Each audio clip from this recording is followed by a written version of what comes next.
ಕಡ್ಲಿದ್ದರ್ಗೆ ಹಲ್ಲಿಲ್ಲ, ಹಲ್ಲಿದ್ದರ್ಗೆ ಕಡ್ಲಿಲ್ಲ. ದೊಡ್ಡವ್ರಿಗೆ ಮಾತು ಸುಣ್ಣ ಮಾಡಿಲ್ಲ ನೋಡ್ರಿ. ಶರಣ್ರಿ ಎಲ್ಲಾ ಮಸ್ತ್ ಮಂದಿಗೆ ನನ್ನ ಮಿನಿ ಲಾಗಿಗೆ ನಿಮ್ಗೆಲ್ಲ ಸ್ವಾಗತ ಸುಸ್ವಾಗತ. ಇವತ್ ನಾವು ಬೆಳಗ್ಗೆ ರೆಡಿಯಾಗಿ ಸೀದಾ ಬಂದಿದ್ದ ಆಟೋ ಸ್ಟ್ಯಾಂಡ್ ಗೆ. ಇವತ್ತಿನ ದಿನ ಹ್ಯಾಪಿ ಆಗಿರ್ಲಿ ಅಂತ ನಾವು ಹ್ಯಾಪಿ ಡೆಂಟ್ ಹಾಕೊಂಡ್ ನಿಂತ್ಕೊಂಡ್ರೆ ಬೆಳಗ್ಗೆ ಇವತ್ ನಮ್ಮ ಪರಿಸ್ಥಿತಿ ಆಟೋದಿಂದ ನಿಂತ್ಕೊಂಡು ಜೋತಾಡ್ಕಂತ ಹೋಗೋದಿತ್ತು. ಆಗಿದ್ದಾಗ್ಲಿ ಅಂತಂದು ಸೀದಾ ನಮ್ ಗ್ರಾಮ ದೇವತೆ ಚೊಡೋಗ ಒಂದ್ ಕೈ ಮುಕ್ಕೊಂಡು ಸೀದಾ ನಮ್ ಕಾಲೇಜಿಗೆ ಬಂದ ಬಿಟ್ಟು ನೋಡ್ರಿ. ಕಾಲೇಜಿಗೆ ಬಂದಾರ ನಾವು ಸೀದಾ ಹೊಂಟಿದ್ದು ನಮ್ ಕ್ಲಾಸ್ ಕಡೆ. ಕ್ಲಾಸಿಗೆ ಬಂದ್ ನೋಡಿದ್ರ ಕ್ಲಾಸ್ ಖಾಲಿ ಕಾಣಕತ್ತಿತ್ತು. ಯಾಕಪ್ಪ ಅಂತಂದ್ರ ಇವತ್ ನಾವ ಲಗು ಬಂದ್ಬಿಟ್ಟವಿ.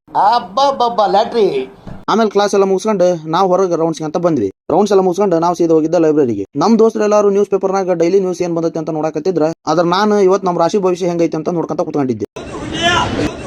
ಲೈಬ್ರರಿಯಿಂದ ನಾವು ಹೊರ ಬಂದ್ಬಿಟ್ಲೆ ನಮಗ್ ನಮ್ ಜೂನಿಯರ್ ಸಿಕ್ರು. ಅವ್ರಿಗೆ ಕೊಟ್ಟಿರೋ ಬ್ಲೇಸರ್ ನಾವು ಹಾಕೊಂಡು ನಿಂತ್ಕೊಂಡು ಫೋಟೋ ತಗ್ಸಣಕತ್ತಿದ್ವಿ. ಯಾಕಂದ್ರ ಅವ್ರಿಗೆ ಆ ಬ್ಲೇಸರ್ ನ ಹಾಕಣಕ್ ಬೇಜಾರ, ಆದ್ರ ನಮಗ ಇಲ್ಲ ಅಂತ ಬೇಜಾರ. ಅದಕ್ಕೆ ದೊಡ್ಡವ್ರ ಒಂದ್ ಮಾತು ಹೇಳ್ತಾರ, ಏನಪ್ಪಾ ಅಂತಂದ್ರ ಹಲ್ಲಿದ್ದರಿಗೆ ಕಡ್ಲಿಲ್ಲ, ಕಡ್ಲಿದ್ದರಿಗೆ ಹಲ್ಲಿಲ್ಲ ಅಂತಂದು. ನಮ್ ಫೋಟೋ ಶೂಟ್ ಎಲ್ಲ ಮುಗಿಸ್ಕೊಂಡು ನಾವು ಸೀದಾ ಕ್ಲಾಸಿಗೆ ಬಂದು ಬ್ಯಾಗ್ ಹಾಕೊಂಡ್ ಮನೆಗೆ ಹೋಗ್ಬೇಕಂತ ನಿಂತಾಗ ಒಂದ್ ಫಾರ್ಮಿಗೆ ಸೈ ಮಾಡೋದಿತ್ತು. ಸೈ ಮಾಡ್ಕಂತ ನಾವೆಲ್ಲ ನಿಂತ್ಕೊಂಡಿದ್ರೆ ಇವ್ನ ತನ್ನ ಹೆಸರು ಮುಂದೆ ಸೈ ಮಾಡ್ಬಿಟ್ಟು ಇನ್ನೊಬ್ಬರ ಹೆಸರು ಮುಂದೆ ಸೈ ಮಾಡ್ಕಂತ ನಿಂತ್ಕೊಂಡು ಅದನ್ನೆಲ್ಲ ಮುಗಿಸ್ಕೊಂಡು ನಾವು ಸೀದಾ ಹೊರ ಬರತ್ಲೆ ನಮ್ಗೆ ಇವ್ನು ಸಿಕ್. ಇವ್ನ್ ಬಾ ಹೇಳಿ ಮುಂದಕ್ಕೆ ಬರತ್ಲೆ ನಮ್ ದೋಸ್ತ ಬಂದ್ ಗಾಡಿ ತಗೊಂಬಂದ. ಅವ್ನ ಗಾಡಿ ಒಳಗೆ ಹತ್ಕೊಂಡು ಮನೆ ಕಡೆ ಹೊಂಟ್ವಿ. ಇವತ್ತಿನ ವಿಡಿಯೋ ಇಷ್ಟ ರೀ. ಈ ವಿಡಿಯೋ ನಿಮ್ಗೆ ಇಷ್ಟ ಆಗಿತ್ತಪ್ಪ ಅಂತಂದ್ರೆ ಒಂದ್ ಲೈಕ್ ಒಂದ್ ಕಮೆಂಟ್ ಜಾಸ್ತಿ ಶೇರ್ ಮಾಡ್ಬಿಡ್ರಿ. ಹಂಗ ನಮ್ಮ ಅಕೌಂಟ್ ನ ಫಾಲೋ ಮಾಡ್ತಾರೆ. ಅಲ್ಲಿವರೆಗೂ ನಿಮ್ಗೆಲ್ಲ ಸಲಾಮ್.